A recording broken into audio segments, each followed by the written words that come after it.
प्रेम से बोलिए विश्वकर्मा भगवान की जय। डीजे अमित तिवारी अपहर।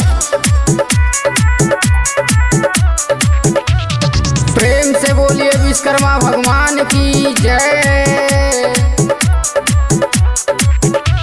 सुनी विश्वकर्मा दाढ़ी वाला बाबा, आटा चक्की के मशीन दीना।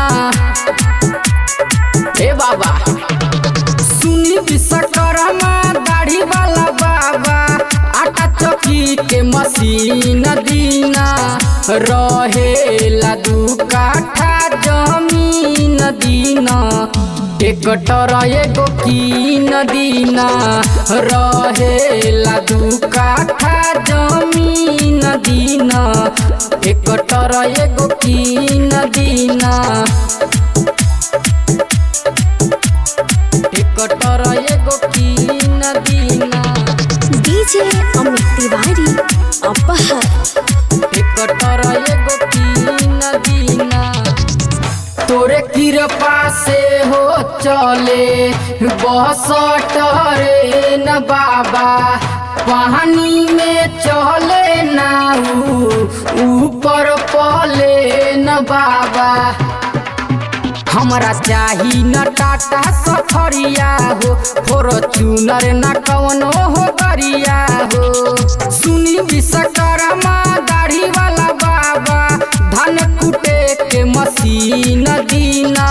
रहेला 2 काठा जमीन दीना, ट्रैक्टर एगो कीन दीना। रहेला 2 काठा जमीन दीना, ट्रैक्टर एगो कीन दीना। ट्रैक्टर एगो कीन दीना।